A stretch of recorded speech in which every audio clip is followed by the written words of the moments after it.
Ang driver. Paano lisensya? May lisensya kayo, sir? Ayun, may tumawag sa atin at nag-responde tayo dahil mayroong nasagasaan sa barangay Kasabahan. Nauna na yung ambulansya kaya sumusunod na tayo. At ito na nga, nakarating na tayo dito sa Kasabahan at nandito na rin ang ambulansya. Mayroon daw na sagasaan. Ang driver. Paano lisensya? Ang David, ada nakalapag. Ambulansya na. Bata. Ilan taon?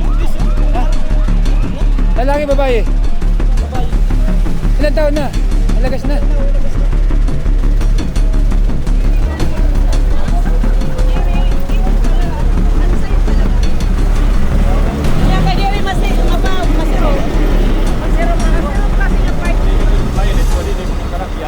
Ma'am, mag-picture natin na ano, kabilaan.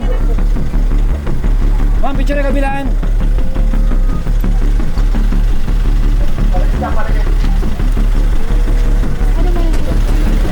Ako na lisensya, sir. Sir!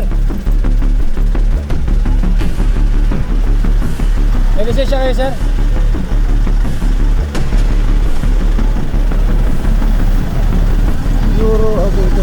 May lisensya kayo?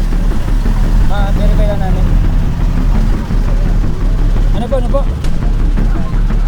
Ha? Sige. Sa puntong yan ay natatakot siya lumabas, baka siya makuyog. Kaya sabi ko sa kanya, ako nang bahala sa'yo, kukunin mo yung lisensya mo sa likod ng compartment ng sasakyan. Hindi, ako nang bahala sa'yo. Kayo rin magano, ha? Hindi mo na rito. Isang likod.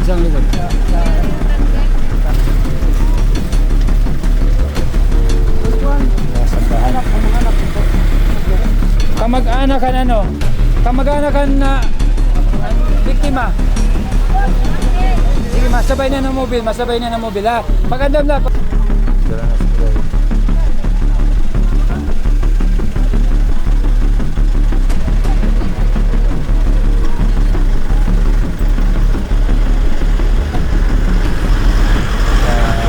Sa senso, kaya dapat pahandaan na dito. Madilim din dito kasi yun eh.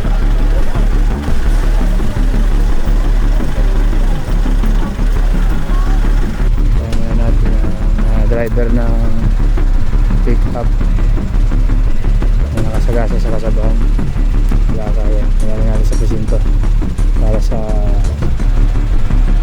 procedure natin. Kaya ingat tayo sa pagmamaneho para iwas aksidente.